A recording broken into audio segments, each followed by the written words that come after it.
कि मैं आज मेरे बेटी की जो शादी है, इसमें मैं एक भी रुपया आपसे दहेज के रूप में लेने वाला नहीं हूँ। मुझे ये गाड़ी नहीं चाहिए, मेरे बेटी को भी गाड़ी नहीं चाहिए। आज ऐसा ही एक अनूठा कार्य जो एक साईं भक्त ने किया है, वो मैं आप तक पहुँचा रहा हूँ। चलो साईं की ओर। नमस्कार, ओम साई राम। मैं मनी पटेल आप सभी का स्वागत करता हूं आपके अपने चलो साईं की ओर में। जैसे कि आप सभी लोग जानते हैं कि चलो साईं की ओर ये साईं बाबा से जुड़ा और साईं भक्तों से जुड़ा हुआ ये साईं कार्य है। और इस कार्य के माध्यम से हम आप तक साईं भक्तों से जुड़ा हुआ कोई अनूठा कार्य आप तक पहुंचाते हैं। आज ऐसा ही एक अनूठा कार्य जो एक साईं भक्त ने किया है, वो मैं आप तक पहुंचा रहा हूं। जैसे कि आप सभी लोग जानते हैं कि जो भी साईं भक्त साईं बाबा में विश्वास रखते हैं, वो साईं बाबा की जो सीख है उस पर कार्य करते हैं। हर कोई साईं भक्त ये चाहता है कि मेरे हाथों से कुछ ऐसा कार्य हो जिस कार्य से साईं बाबा स्वयं खुश हो और साईं बाबा आशीर्वाद दे। इसलिए हर वो साईं भक्त ये कोशिश करता है कि अपने जीवन में कुछ अच्छा कार्य मैं करूं जो कि साईं बाबा को मैं समर्पित कर सकूं। आज एक ऐसा ही कार्य एक साईं भक्त ने साईं बाबा को समर्पित किया है। ये आज का कार्य, ये आज की कहानी एक ऐसे साईं भक्त की है जो साईं भक्त पानीपत हरियाणा से हैं और वहाँ पर साईं बाबा का बड़ा ही सुंदर वहाँ पर मंदिर है जिसे साईं ध्यान मंदिर नाम से सभी लोग जानते हैं। और इसी साईं ध्यान मंदिर में साईं बाबा की सेवा करने वाले ये सेवादार साईं भक्त है जिनका नाम है प्रताप जी, जिनको मैं बहुत बहुत धन्यवाद करना चाहता हूं कि जिनके कार्य से आज दुनिया का हर वो साईं भक्त बड़ा खुश है। हर साईं भक्त प्रताप जी से कुछ ना कुछ आज सीख रहा है।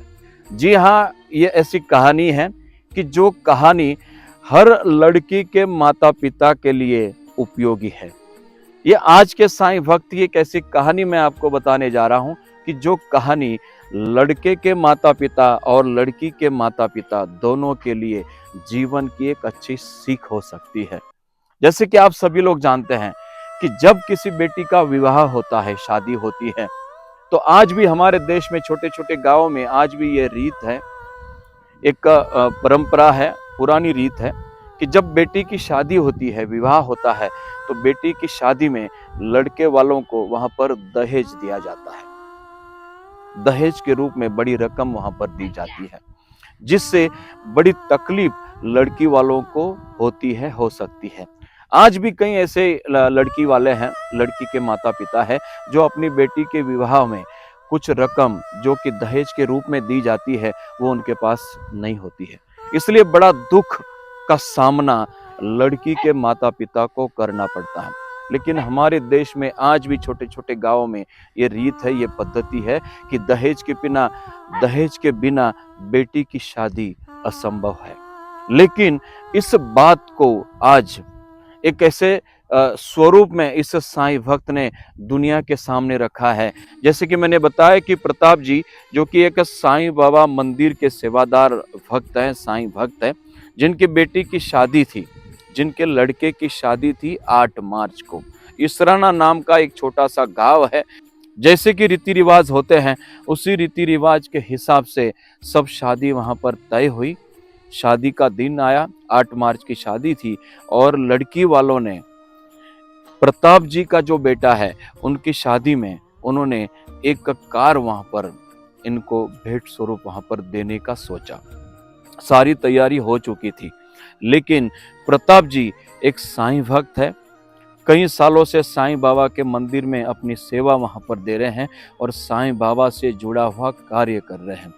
जैसे कि बाकी लोगों को खुशी होती है, लेकिन प्रताप जी को इस बात का दुख हुआ कि मेरे बेटे के लिए इन्होंने 5 लाख रुपया खर्चा किया है, तो उनको बिल्कुल भी अच्छा नहीं लगा। उन्होंने लड़की वालों को बुलाकर, उनके माता पिता को बुलाकर उनके परिवार से बात करते हुए उन्होंने कहा कि मैं आज मेरे बेटी की जो शादी है इसमें मैं एक भी रुपया आपसे दहेज के रूप में लेने वाला नहीं हूँ। मुझे ये गाड़ी नहीं चाहिए, मेरे बेटे को भी गाड़ी नहीं चाहिए, आप इसको मना कर दीजिए। इस बात को सुनकर वहाँ पर जितने भी उपस्थित जो भी परिवारजन थे, जो शादी के लिए जो आए थे, उनको बड़ा आश्चर्य लगा। क्योंकि ये बहुत कम देखने को मिलता है कि दहेज के रूप में आई हुई रकम, दहेज के रूप में आई हुई जो चीज़ वस्तुएँ हैं, उसे इनकार करना, उसे मना करना, ये बहुत कम जगह पर देखने को मिलता है। लेकिन प्रताप जी ने एक ऐसी बात रखने के बाद वहाँ पर इसराना में जितने भी लोग वहाँ पर उपस्थित थे, उ गाँव के जितने भी लोग थे वहाँ पर, वो सारे लोग बड़े खुश हो गए। उन्होंने प्रताप जी के इस बात को सुनकर उनका बड़ा स्वागत वहाँ पर किया और प्रताप जी ने वो 5 लाख रुपए की जो रकम है वो उनको मना कर दी और उसमें से सिर्फ 1 रुपया उन्होंने लिया।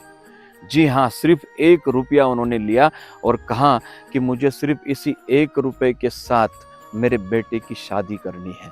आप ये 5 लाख रुपए आप अपने पास रखिए। बेटी के भविष्य के लिए आप रखिए, अपने परिवार के लिए आप रखिए। कितनी बड़ी बात प्रताप जी ने यहाँ पर की है।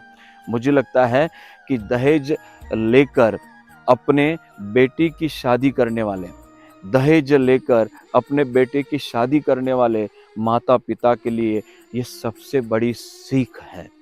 सबको सीखना चाहिए क्योंकि जब किसी बेटी का विवाह होता है, किसी लड़की का विवाह जब होता है, तो उस माता-पिता को ही पता होता है कि किस परिस्थिति में उन्होंने अपनी लड़की की, अपनी बेटी की शादी वहाँ पर रखी होती है।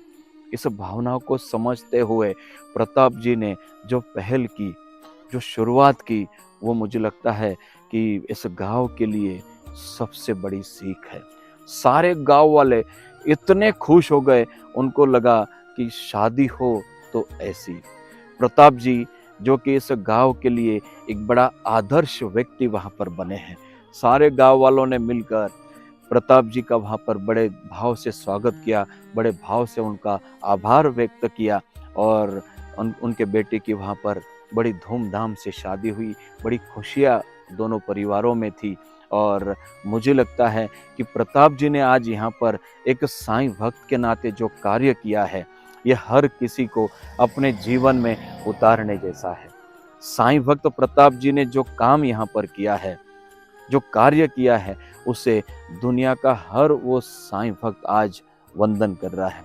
तो मैं भी आज सभी साईं भक्तों की ओर से, दुनिया के तमाम साईं भक्तों की ओर से, चलो साईं की ओर से जुड़े हुए हर उस साईं भक्त की ओर से सेवादार साईं भक्त प्रताप जी को बहुत बहुत धन्यवाद करता हूँ और उनका अभिनंदन भी करता हूँ कि आपने आज एक सच्चे साईं भक्त का नाता निभाया।